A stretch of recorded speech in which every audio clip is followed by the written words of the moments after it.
स्नेहा जी। राधे राधे महाराज जी। महाराज जी, बिस्तर पर बैठकर हम नाम जप कर सकते हैं क्या? हाँ, जरूर कर सकते हैं। शौचालय में भी बैठकर कर सकते हैं। अपवित्र पवित्रो वा सर्वावस्थांगतोपि वह या स्मरेत पुंडरीकाक्षम सवायाभ्यांतर शुचि।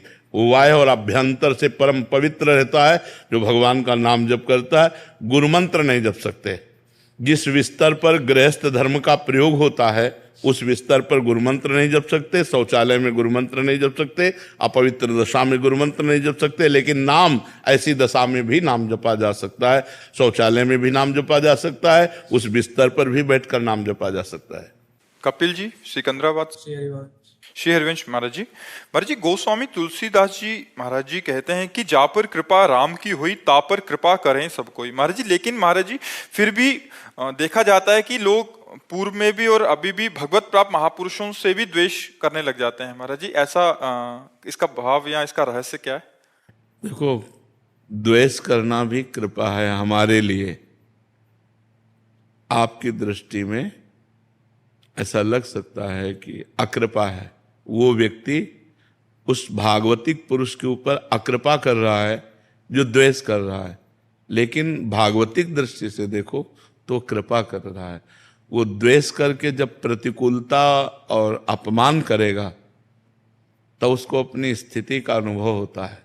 जब हृदय शांत और निर्विकार होता है तो वो उसकी स्थिति का अनुभव कराने में, स्थिति को परिपक्व करने में सहयोगी हुआ तो कृपा हुई कि नहीं हुई? मान लो आप अपमान करते हैं और हमारी मुस्कुराहट ज्यों की त्यों रहती है, हमारे हृदय में कोई हलचल नहीं होती, तो आप हमारी स्थिति का बोध कराने वाले हुए ना, तो आप कृपा की ना हमें हमारे ऊपर, इसलिए अकृपा है नहीं।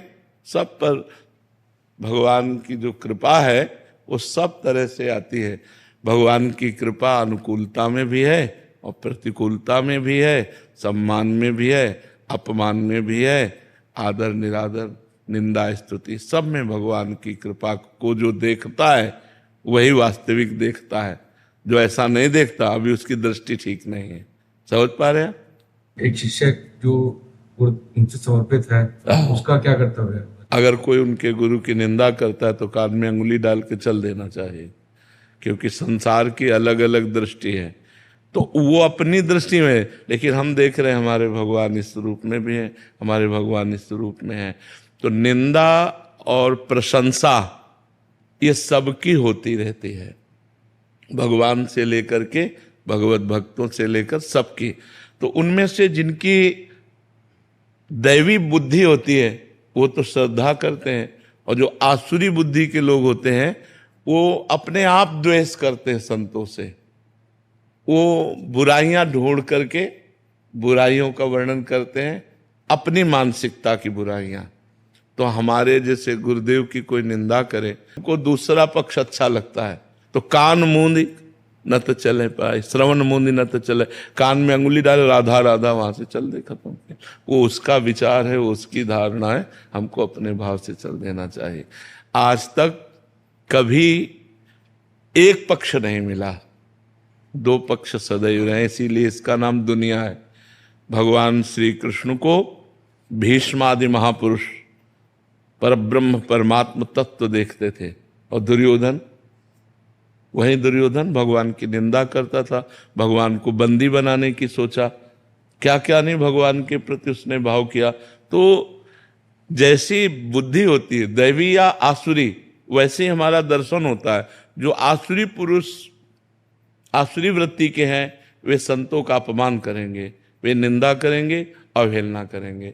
जो दैवी संपदा वाले हैं वे सम्मान करेंगे, आदर करेंगे, भगवान के समान उन्हें पूज्य मानेंगे। तो हमको जानना है कि आसुरी वृत्ति का है, ऐसा मानकर छोड़ देते हैं। जैसे पागल आदमी गाली दे तो हम उस पर ध्यान नहीं देते, ऐसे ही कोई गुरु की निंदा करे, संत की निंदा करे, हम उसकी बातों पर ध्यान नहीं देते, चल देते हैं। बातुल भूत विवश मतवारे, ते नहीं बोले ही बचन विचारे, तिनकर कहा सुनी नहीं काना। जो बुद्धि शुद्ध नहीं है तो कुछ भी बोल सकते हैं, कुछ भी बोल सकते हैं। तो इसलिए हमको उनकी बातें नहीं सुननी चाहिए, वहां से चल देना चाहिए, न क्रोध करना चाहिए, न जवाब देना चाहिए। उत्तम बातें का बहुत सारे चरित्र आपके श्रीमुख से सुने हैं, तो भक्तों के चरित्र में बहुत बड़ी बड़ी प्रतिकूलताएं आती हैं, एक अन्य सामान्य जीव से बहुत बड़े स्तर की। तुलसीदास जी महाराज जी हों, मीरा जी महाराज हों, नामदेव जी, सुखुबाई, मतलब वो एक वैसे सच्ची बात समझो, ये प्रतिकूलता करने वाले डंडे हैं और इनके ऊपर फहराता है भक्तों का झंडा। अगर प्रतिकूलता ना हो तो इतनी ख्याति संतों की ना हो। संतों की ख्याति ही होती प्रतिकूलता से। अगर मीरा जी को उनका देवर इतनी प्रतिकूलता न देता तो मीरा जी की महिमा प्रकाशित नहीं होती। हिरण्यकश्यप प्रहलाद जी को इतना कष्ट न देता तो महान भक्तराज प्रहलाद की इतनी महिमा प्रकाशित ना होती। तो थोड़ी देर के लिए हमें दिखाई देता है कि ये भक्त को नीचा दिखा रहे हैं, लेकिन सही बात मानो तो भक्त को ऊंचा फहराने वाले वही लोग होते हैं जो उनकी कड़ी निंदा करते हैं, उनका कड़ा विरोध करते हैं, वही प्रकाशित कर देते हैं। ये भी भगवत प्रेरित होते हैं। नहीं तो किसकी सामर्थ्य है सीम की चाप सके को तासु, बड़ रखवार रमापति जासु। भगवान के दास का कोई बाल बांका भी कर सके, किसकी ताकत है? एक तरफ भगवान भक्ति की रक्षा का कवच बनते हैं और दूसरी तरफ दुष्ट को पावर देते हैं कि गाली दो, निंदा करो, उन्हीं का बल है। नहीं तो किसकी सामर्थ्य है? वैष्णव अपराध, भक्त अपराध, संत अपराध, साधु अवज्ञा तुरंत भवानी, कर कल्याण अखिल के हानि, उसी समय उसका नाश हो जाए। लेकिन भगवान उसको बल देते हैं, क्यों? भक्ति की महिमा प्रकाशित करने के लिए, कि मेरे भक्त में इतनी सामर्थ्य होती है। ये तभी समझ में आता है जब कोई विरोधी विरोध करता है। फिर उसके ही अंत में देखा जाता है कि महाराज जी जो विरोध कर रहा है वो उसका भी पतन हो जाता है महाराज जी। हाँ, क्योंकि विरोध करने से मतलब थोड़ा लंबा समय लगता है। हाँ, नाश तो बिल्कुल बिल्कुल सर। वो तो वैष्णव निंदा या वैष्णव अपराध वज्र की लीक है, उसे भोगना पड़ेगा। वो किसी प्रायश्चित से नष्ट नहीं होता, उसे अवश्य में भोक्तव्यम कृतम कर्म शुभाशुभम, ये बिल्कुल भोगना पड़ता है। इसलिए बहुत सावधान रहे। संतों को पहचानना बहुत कठिन है। संतों के कई परिवेश होते हैं, बताया नहीं। जैसे एक संत हैं जो नंगे घूम रहे हैं, श्री सुखदेव जी, और एक संत है जो राजा बने बैठे हुए हैं, जनक जी। एक संत हैं जो केवल दुर्वांकुर, दूर का रस पीते हैं, दुर्वासा जी, और एक संत है अम्बरीश जी, चक्रवर्ती सम्राट है। दुर्वासा जी को भी भ्रम हो गया कि अम्बरीश ऐसा कैसे हो सकता है, और सुदर्शन चक्र हर समय अम्बरीश जी की सुरक्षा मिला। संत वेश से नहीं, मतलब नहीं, संत स्थिति कहते हैं।